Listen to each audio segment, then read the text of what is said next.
Today we visit beautiful Toronto, Canada. Historically, Toronto has always been a bit of a melting pot, with Indigenous peoples mixing with immigrants, all of whom are drawn to the region in search of a better life. According to population data, half of Toronto's residents were born outside of Canada, and it shows with a varied mix of over 200 ethnicities and cultures among its various peoples. Toronto is very prominent for the performing arts, being a hotbed for musicians and actors, even being home to several studios used in popular motion picture and television productions. I could go on describing the beauty and splendor of the region, but unfortunately that's not why we're here today.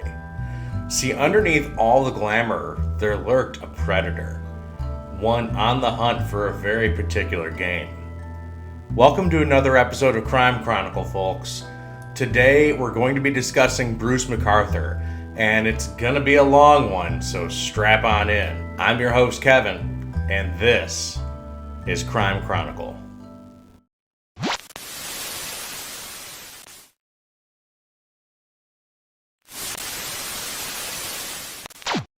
To get the full picture of this case, we're going to have to go all the way back to the beginning. Bruce McArthur's relationships in the late 1990s were filled with complexities and hidden secrets. One particular relationship that stood out was his involvement with a married man. Their time together was characterized by clandestine meetings and stolen moments, adding an element of forbidden desire to their connection. It was during this period that McArthur's true nature began to emerge, casting a dark shadow over his seemingly ordinary life. In 1998, Bruce McArthur made the life-altering decision to move to Toronto. Leaving behind his marriage, he embarked on a new chapter in the bustling city. It was a fresh start filled with both opportunity and uncertainty. Toronto held promises of a vibrant community and endless possibilities, but little did anyone know the dark secrets that would soon unravel within its confines. In 1999, Bruce McArthur faced numerous difficulties as he struggled to cope with the end of his marriage and navigate his first gay relationship. It was during this challenging time that he crossed paths with Skandaraj Navaratnam, a significant figure in McArthur's life.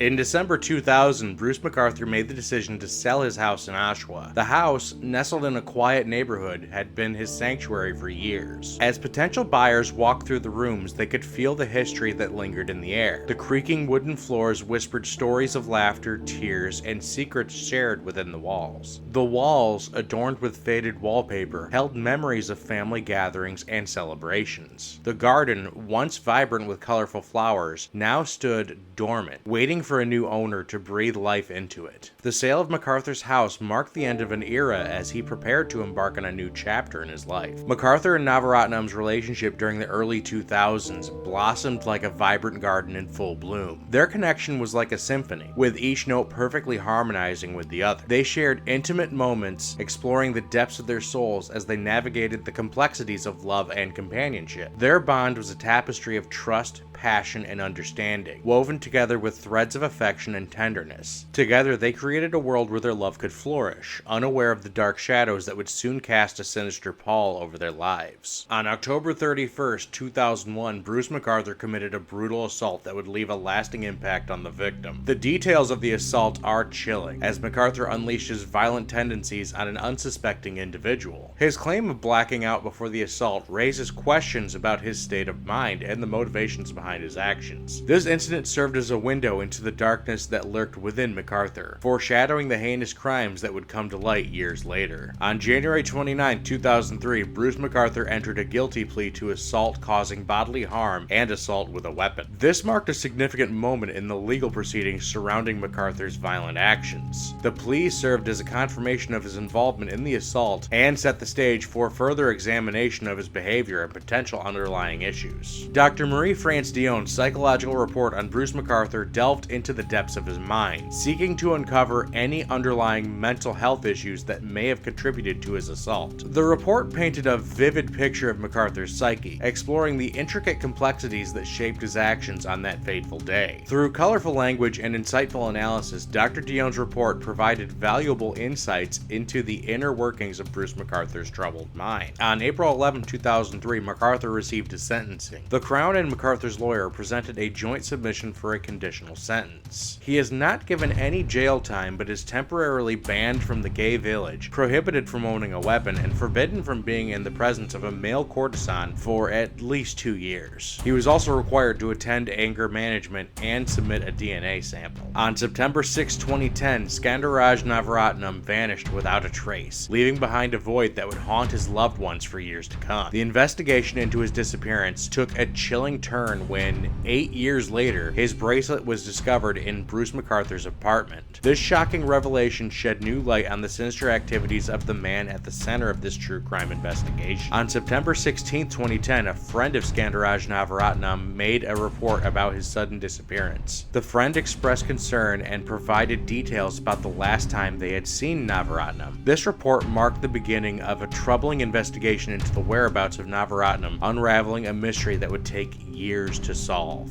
On December 29, 2010, Abdul Bazir Faidzi vanished without a trace. His last known location was at Steamworks, a popular establishment in Toronto's gay village. The details surrounding his disappearance remain shrouded in mystery, leaving investigators and loved ones desperate for answers. On December 30th, 2010, Abdul Bazir Faidzi's cousin reported his disappearance to Peel Regional Police. The details surrounding Faidzi's vanishing would soon become a haunting mystery that demanded answers. Police discovered Faidzi's abandoned car on January 4, 2011 in close proximity to where Bruce McArthur stored his tools for his landscaping business. This clue raised suspicions and added to the growing concern surrounding McArthur's possible involvement in the disappearances of several individuals. Bruce McArthur had been house-sitting for a neighboring couple approximately 1 kilometer away from where the car had been discovered, allowing him access to their residence. During this time, a dark and suspicious stain was discovered in the couple's bedroom. Bruce claimed the stain was Coca-Cola, which he'd failed to properly clean up. Though, after what's discovered later, that kinda throws that statement into doubt. Majid Kayhan, one of the victims in the Bruce McArthur case, was last seen on October 18, 2012. He was a known member of Toronto's LGBTQ+ community and had been reported missing by friends and family on October 25th. The subsequent investigation eventually linked his disappearance to Bruce McArthur, shedding light on the disturbing pattern of violence that had gone unnoticed for years.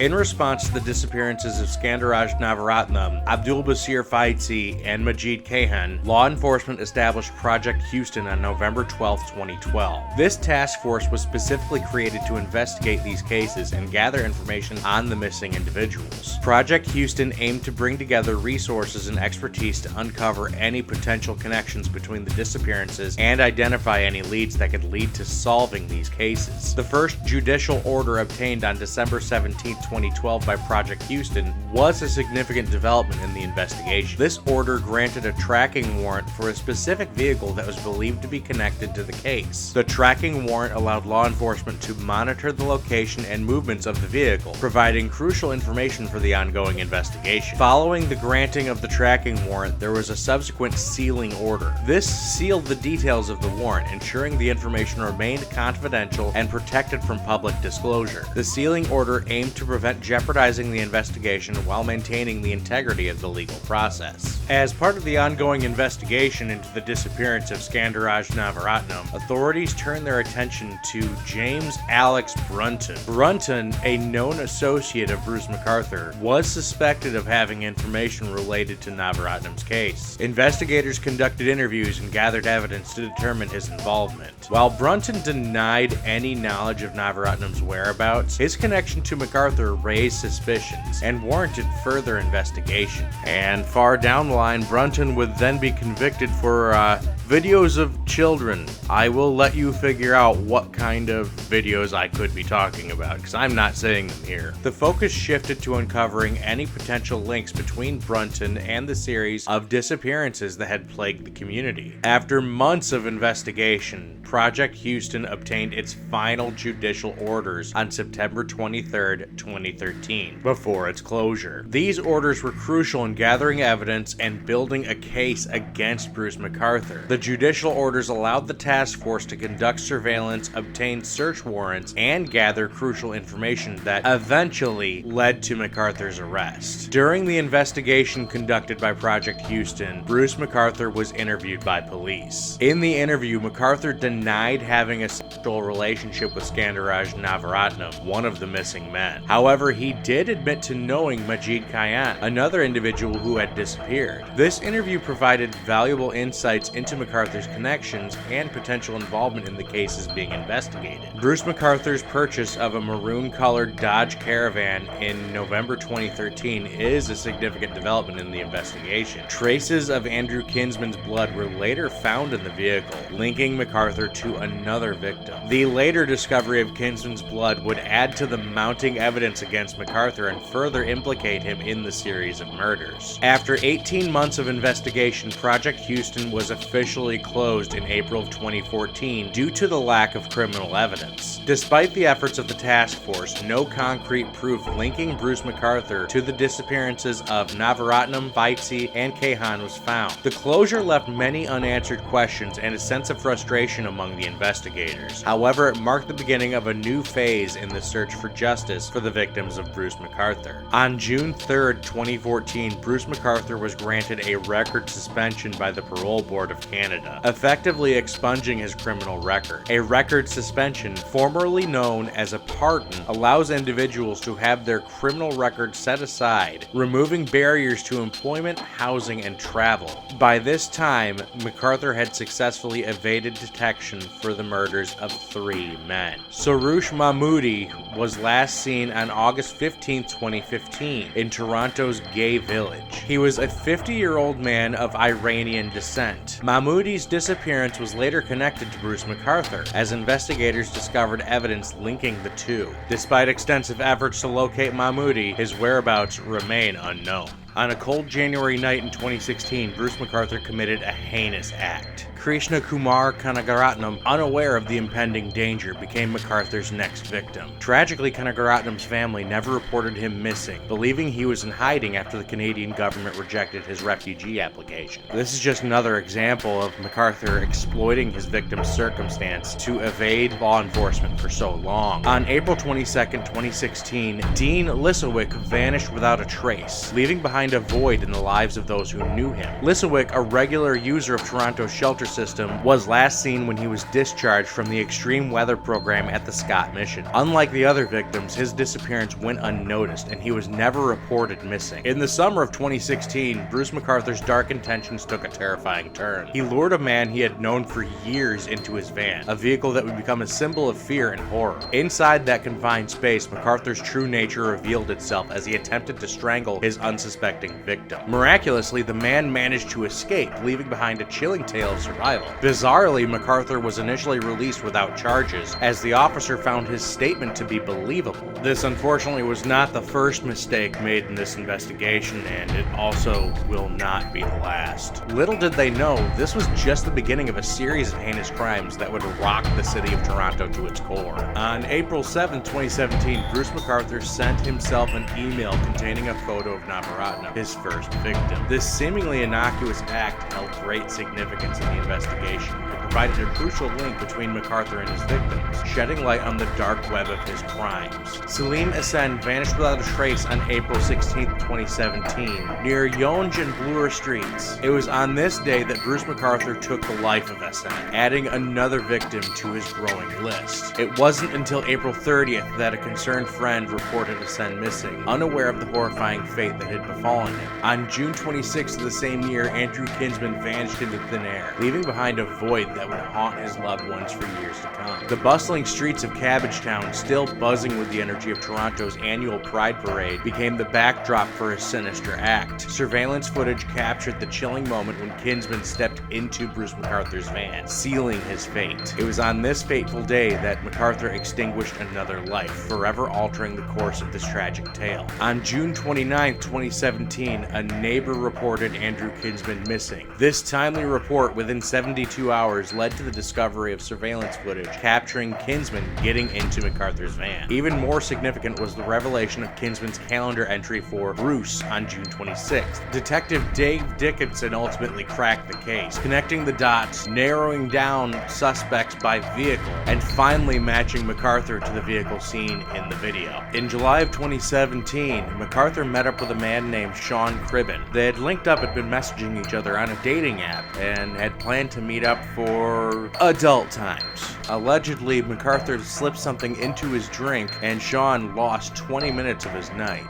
Cribben took this as just being a bad date and left. He didn't know he was lucky to leave with his life. It wasn't until detectives later contacted him that he found out McArthur had pictures of him on his hard drive. What's worse is he had been staged in the same way that McArthur had staged his other victims. In August of 2017, the Project Prism Task Force was established to investigate the disappearances of Salima Sen and Andrew Kinsman. This task force played a crucial role in the overall investigation, focusing on gathering evidence and uncovering the truth behind these disturbing cases. Led by dedicated investigators, Project Prism aimed to bring justice to the victims and their families. During August 16th through 17th, the investigators for Project Prism obtained the first 2 judicial orders. These production orders were crucial in their efforts to gather evidence. The orders focused on obtaining IP address logs and cell phone records, providing valuable information that would aid in the investigation. The investigators were determined to leave no stone unturned in their pursuit of justice. The task force obtained an additional 22 production orders, delving into banking and phone records, as well as Highway 407 usage. These orders played a crucial role in gathering the much-needed evidence for the investigation, providing valuable insights into Bruce McArthur's activities and connections. On September 6th of 2017, the Bruce McArthur investigation took a significant turn as the Toronto Police initiated the use of their mobile surveillance unit. Like a hawk soaring high above, the unit began its watchful eye over McArthur's every move. From that day forward, McArthur was under constant surveillance, his every action recorded and analyzed for any clues that could lead to the truth. With the investigation into Bruce McArthur gaining momentum, the police took a pivotal step on September 8th, 2017. They wielded McArthur's name as they requested to seal a production order for Bell Canada. This bold move marked the first mention of McArthur's name in the investigation, paving the way for further actions in the search for truth. The authorities were leaving no stone unturned as they delved deeper into this complex case. Moving forward to September 14th, the Toronto Police obtained a tracking warrant for 2 of Bruce McArthur's vehicles, marking a significant development in the investigation. This warrant allowed the police to monitor McArthur's movements, providing them with crucial information about his whereabouts. With this new tool at their disposal, the authorities could delve deeper into McArthur's activities and gather evidence that would eventually lead to his arrest. 2 days later, on September 16th, Bruce McArthur made a transaction that would later become a significant piece of the investigation. Bruce McArthur sold an old Dodge Caravan to Dom's Auto Parts, a local salvage yard. The sale was captured on surveillance video, which showed a man believed to be McArthur's relative dropping off the van. Later on October 3rd, the police arrived at Dom's Auto Parts, looking for that maroon-colored Dodge Caravan. Once they found it, they immediately began processing it. And after some meticulous searching, they found it. It was there, amidst the faded upholstery and worn-out carpet, that they made a chilling discovery: blood. The deep crimson stains stood out starkly against the van's interior, a chilling reminder of the violence that had taken place in there. October 24th brought the investigators a production order to search for user records on Squirt, a popular gay hookup site. The police believed that Bruce McArthur and others involved in the case might have accounts on the site. As we head into November here, the Toronto Police extend the tracking warrants for 2 cell phone numbers used by Bruce McArthur, as well as his vehicle. This decision was made in order to closely monitor McArthur's communications and movements. On November 8, 2017, a significant turning point occurred in the Bruce McArthur investigation. The police made a chilling discovery. The blood of Andrew Kinsman, one of the victims, was found in McArthur's van. This shocking revelation immediately elevated McArthur to the status of a suspect in Kinsman's murder. The investigation just continued to get darker as evidence began to mount against McArthur, unraveling the horrifying truth behind his alleged crimes. On November 17, 2017, the investigators deployed cadaver dogs to scour the area behind 53 Mallory Crescent, where Bruce McArthur stored his landscaping equipment. The scene was a hive of activity as the dogs meticulously sniffed every nook and cranny, their noses leading the way. With their keen sense of smell, these four-legged detectives were on a mission to uncover any hidden secrets that lay beneath the surface. The air was thick with anticipation as the dogs weaved through the landscape, their tails wagging with determination. Unfortunately, they wouldn't find anything.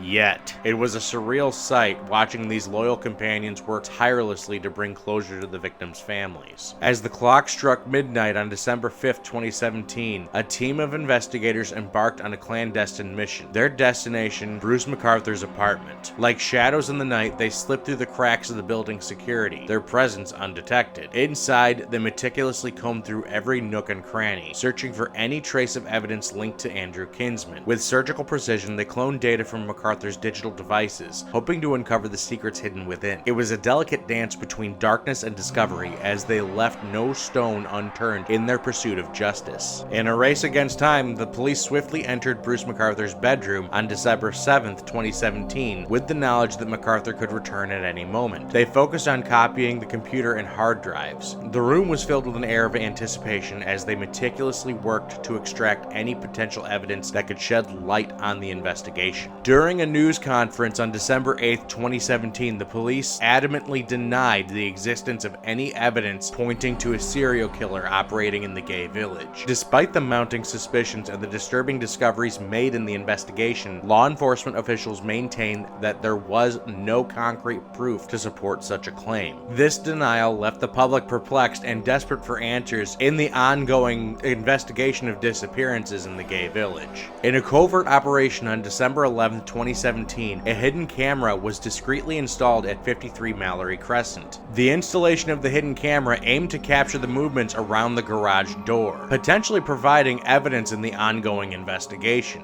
In a chilling turn of events, new evidence linking Bruce McArthur to the disappearances of Andrew Kinsman and Salim Hassan is unearthed. Forensic analysis reveals horrifying photographs of the victims on McArthur's digital devices. What makes it even more bone-chilling is McArthur's desperate attempt to delete these incriminating photos, an act that only serves to further illuminate his guilt. To add to the horror, investigators have revealed McArthur's disturbing practice of posing his victims after killing them. This macabre detail paints a chilling picture of his twisted psyche and the depths of his sadistic nature. On January 18, 2018, the events surrounding Bruce McArthur's arrest and the charges brought against him unfolded in a chilling manner. The day began with an encounter between McArthur and a man named John at his Thorncliffe Park apartment. It was later revealed that they had connected through a gay dating app, and McArthur had attempted to restrain John. Meanwhile, the police had been conducting surveillance on McArthur, leading them to his apartment. What they discovered inside was nothing short of horrifying. John was found restrained in McArthur's bedroom, a grim testament to the danger he had narrowly escaped. Despite the fact that the bodies of Andrew Kinsman and Salim Hassan had not yet been found, McArthur was charged with first-degree murder in their deaths. The police also attributed 3 other murders to him, further highlighting the extent of his alleged crimes. This arrest and the subsequent charges came as a startling shock to all those who had known Bruce McArthur. The realization that a serial killer had been operating in their midst left them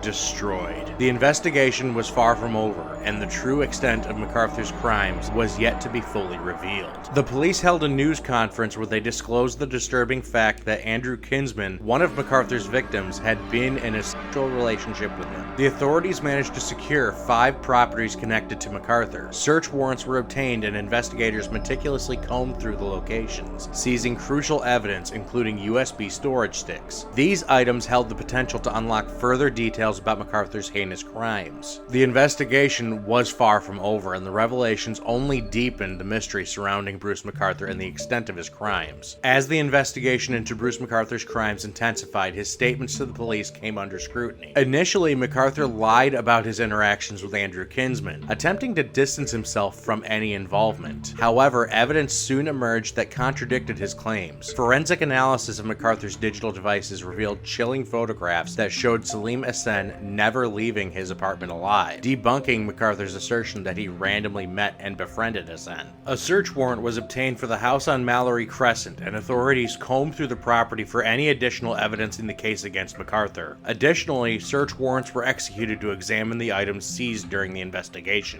In Bruce McArthur's bedroom, the police made a chilling discovery. They stumbled upon a duffel bag that contained a sinister assortment of items. Duct tape, a surgical glove, rope, zip ties, a black bungee cord, and syringes filled the bag, creating a macabre ensemble. The investigators also found the personal belongings of the victims, including Lisowick's beaded necklace, Ascend's personal notebook, and Navaratnam's bracelet, scattered throughout McArthur's apartment. A chilling revelation came to light when investigators discovered the fur coat that Bruce McArthur used to pose as victims after killing them. This disturbing piece of evidence was concealed within a hidden compartment in his 2017 van. The coat, once a symbol of warmth and luxury, became an eerie symbol of the darkness lurking within McArthur's twisted mind. Soroush Mahmoudi and Majid Kahan were identified as victims in search warrant applications on January 22nd and January 26, 2018, respectively. Following these identifications, McArthur was charged with 3 additional counts of first-degree murder on January 29, 2018, in relation to the deaths of Majid Kahan, Soroush Mahmoudi, and Dean Lisowick. The pivotal moment arrived when the police publicly labeled Bruce McArthur as a serial killer. It was the discovery of dismembered remains in the bottom of large planters at the house on Mallory Crescent that solidified this grim reality. The emergence of a serial killer sent shockwaves through the community as the true extent of McArthur's heinous crimes began to unravel. The investigation into Bruce McArthur took a significant turn when Andrew Kinsman's remains were identified from the large planters seized from the house on Mallory Crescent on February 8, 2018. The discovery brought a sense of closure to Andrew's loved ones, yet it also unearthed a haunting truth. The once vibrant and charismatic Andrew, known for his infectious laughter and kind heart, had fallen victim to a deeply disturbed individual. As the details emerged, the enormity of the tragedy became painfully clear. The planters, once bursting with life, now held the remains of innocent lives, forever stolen. The news left everyone grappling with a profound sense of sadness and disbelief. The identification of Andrew Kinsman marked a crucial milestone in uncovering the dark secrets that had been hidden for far too long. In a production order application on February 16, 2018, Skandaraj Navaratnam and Abdul Bazir Faidzi were identified as victims. Their murders were listed in the offenses connected to the application. The revelation of their identities added to the growing list of victims in the Bruce McArthur case, further unraveling the extent of his heinous crimes. On February 23, 2018, Bruce McArthur was charged with first-degree murder in the death of Skandaraj Navaratnam. Navaratnam's remains were identified from one of the large planters seized from the Mallory Crescent house, bringing justice closer to the victims and their families. The discovery of Navaratnam's remains further solidified the mounting evidence against McArthur. The case took a new turn on March 7, 2018, when the police obtained a general warrant to delve into Bruce McArthur's emails. This allowed them to sift through his electronic correspondence in search of any connections to his victims. By expanding the scope of their investigations to include his digital footprint, the authorities hoped to uncover further evidence that would shed light on the extent of McArthur's crimes. The police obtained a production order on April 4, 2018 to access Bruce McArthur's probation records from his 2003 assault conviction. However, the investigation soon faced challenges as McArthur's ex-wife and son were unwilling to cooperate, making it difficult to gather information about his activities during that time. Despite these obstacles, the police persisted in their efforts to uncover the truth. McArthur was charged with first-degree murder in the death of Abdul Bazir Faidzi on April 11, 2018. The police believe that Faidzi and McArthur knew each other. 3 more sets of remains belonging to Salim Esen, Dean Lisowick, and Faidzi were identified from the planters, further solidifying the case against McArthur. Following the warrant obtained on April 12, 2018, the investigation into Bruce McArthur's apartment continued. Despite exploring the possibility of involvement by some of McArthur's family and friends, there was no evidence suggesting anyone assisted him with these murders. Krishna Kumar Kanagaratnam's death marked another tragic chapter in the Bruce McArthur case. His remains were among those identified from the planters, along with 6 other men allegedly killed by McArthur. To aid in his identification, a deceased photo of Kanagaratnam was released. The charges against McArthur for first-degree murder in Kanagaratnam's death further solidified the gravity of the crimes committed. Teams of cadaver dogs were dispatched to approximately 100 properties connected to Bruce McArthur since the ground thawed on May 7, 2018. These properties where McArthur had worked as a landscaper became the focus of an extensive search. The investigators, however, did not disclose the specific addresses of these properties, keeping the details under wraps. On May 15, 2018, investigators embarked on what would become the largest forensic examination in Toronto police history. They descended upon Bruce McArthur's apartment, armed with a determination to uncover the truth. The scene was a whirlwind of activity as officers meticulously combed through every inch of the residence. Over 1,800 pieces of evidence were painstakingly collected, each one a potential clue in the investigation. In July of 2018, the Toronto Police launched their first ever dedicated missing persons unit in response to public scrutiny surrounding the handling of the McArthur investigation and the cases of his victims. This unit was established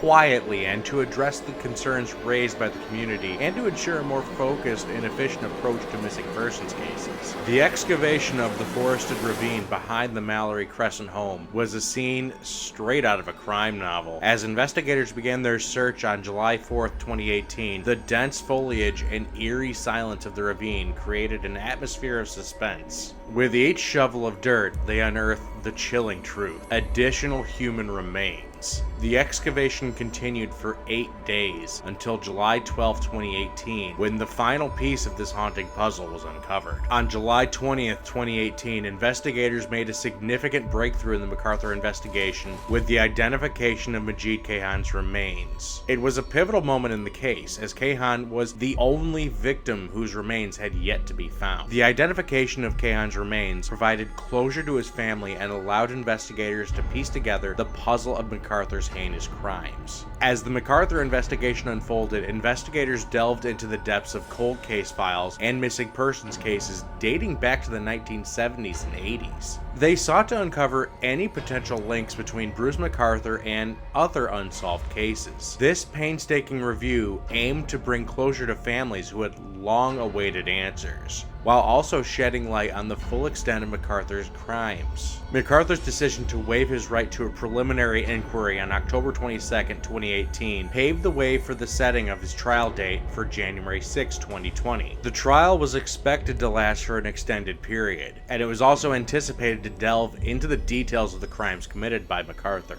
On November 2, 2018, the remains of some of the victims were finally released to their families, allowing them to take another step forward in the grieving process. This moment marked a bittersweet milestone as the families could now begin the process of closure and healing. It was a poignant and emotional day as the families were able to say their final goodbyes and find solace in knowing their loved ones were finally at peace. McArthur's appearance in court on January 16, 2019 was a stark contrast to the media's previous circulation of his photos. His once confident demeanor had faded, replaced by a haggard and worn-out look. The weight of the charges against him seemed to have taken a toll on his physical appearance. As he stood before the judge, the courtroom fell silent, captivated by the presence of a man accused of such devious crimes. McArthur pleaded guilty to all 8 counts of first-degree murder on January 29, 2019. He revealed that the victims were confined during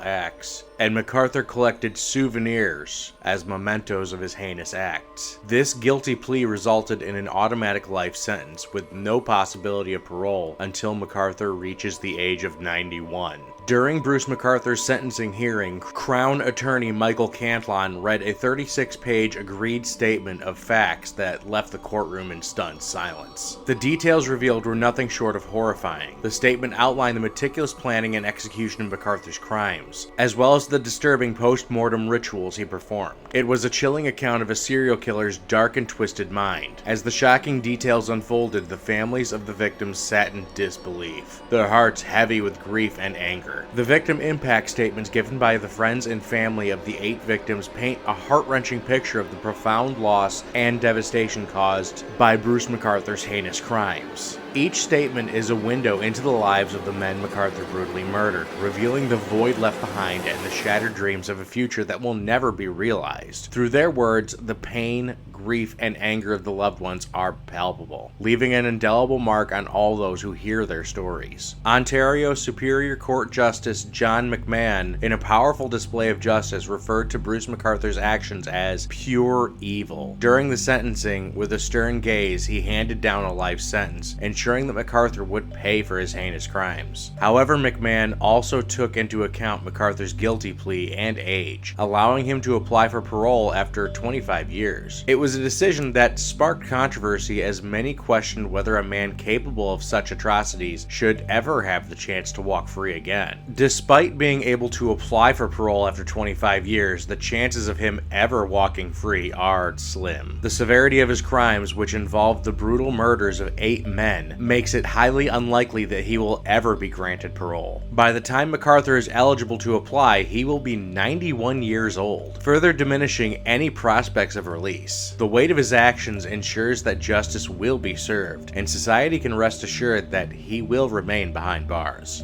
As the verdict was delivered, McArthur just stood there, his face devoid of any emotion, like a statue frozen in time. With each step he took, it felt as if the weight of his crimes hung heavy in the air, suffocating everyone in the room. The silence was deafening, broken only by the sound of his shuffling feet, a chilling reminder of the lives he had taken. Since 2019, McArthur has been confined to the walls of the Millhaven Institution in Bath, Ontario. Behind those cold steel bars, he remains imprisoned, a constant reminder of the horrors he inflicted upon his victims. The walls of his cell serve as a stark contrast to the freedom he once had, a freedom he used to prey upon innocent lives. And there he will stay, locked away from society for the rest of his days. Now, I wanted to talk a bit more about the victims. Salim Ehsan, Andrew Kinsman, Majid Kayhan, Dean Lisowick, Krishna Kumar Kanagaratnam, Abdul Bazir Faidsi, Skandaraj Navaratnam, and Sarush Mahmoodi were the victims of Bruce McArthur in Toronto's gay village. Each one of them had a unique connection to this vibrant neighborhood, a place where they could be their authentic selves. Coming from Middle Eastern or South Asian backgrounds, they embodied the diversity that enriched this close-knit community. The religious backgrounds of McArthur's victims played a significant role in their vulnerability. They faced challenges due to cultural and religious taboos surrounding homosexuality, which made it difficult for them to be open about their sexual relationships. These taboos created a climate of silence and shame, leaving them susceptible to exploitation. The clash between their religious beliefs and their sexual orientation intensified their vulnerability, making them targets for predators like McArthur. Krishna Kumar Kanagaratnam's life was shrouded in shadows, a deliberate choice stemming from his rejected asylum claim. Living in constant fear, he intentionally kept a low profile, causing concern among his friends and family. Sadly, their fear for his safety prevented them from reporting him missing, leaving him vulnerable to the dangers lurking in Toronto's gay village. His shadowed existence highlights the vulnerabilities faced by individuals like him, trapped in a world of uncertainty and secrecy. Abdul Bazir Faitsi's life was a tapestry of secrets and hidden desires. Unbeknownst to his wife, he ventured into Toronto's gay village, a world far removed from his cultural expectations. In the depths of a gay sauna, he found solace and freedom, shedding the weight of societal norms. But this double life came with its own set of challenges as he navigated the delicate balance between his cultural identity and his true self. Within Toronto's Afghan community, there exists a web of taboos surrounding sex and sexuality. These deeply ingrained cultural and religious beliefs create an environment of silence and struggle when it comes to openly discussing the crimes committed against individuals like Abdul Bazir Faidsi and other Afghan Canadians targeted by Bruce McArthur. The weight of these taboos contributes to the vulnerability of the community, making it difficult for victims to seek help or report suspicious activities. It is crucial to understand and address these taboos in order to protect and support those affected by such heinous crimes. Majid Kayhan's life took a complex turn after his marriage ended, leading him to reside near Toronto's gay village within this vibrant community. He formed a close bond with a man whom his family referred to as his roommate. This relationship showcased the intricate layers of Majid's personal life, highlighting the stark contrast between his family's perception and the accounts of his gay friends. Majid Kayhan's disappearance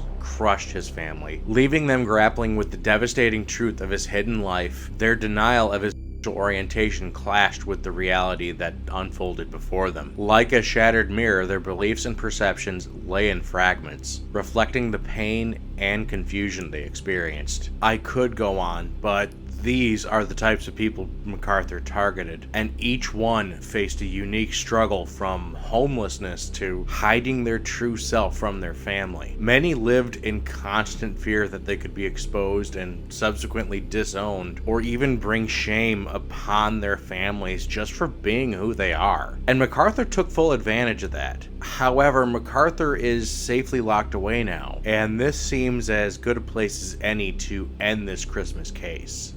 Oh, right. I bet you're now wondering how this qualifies as a Christmas case. Well, it turns out that when Bruce wasn't landscaping or murdering, he also worked as a mall Santa. That's right, this ended up being a killer Santa case the entire time. Take a good, hard look at this face, for it is the face of a cold-blooded killer.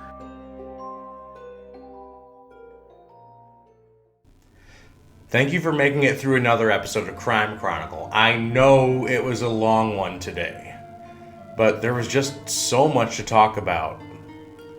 If you appreciate what I do here and want to support me, the best way to do so is to watch my videos. Share them with anyone you know that likes this kind of content, and hitting that like button. That all helps me out more than you know.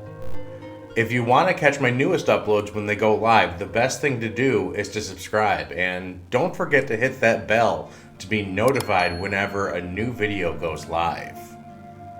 I post new long-form videos here every other week and new shorts every other day.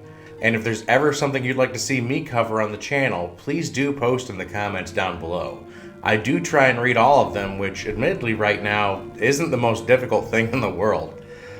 That's all I've got for you guys today, so once again, I've been your host, Kevin. This has been Crime Chronicle, and you stay safe out there.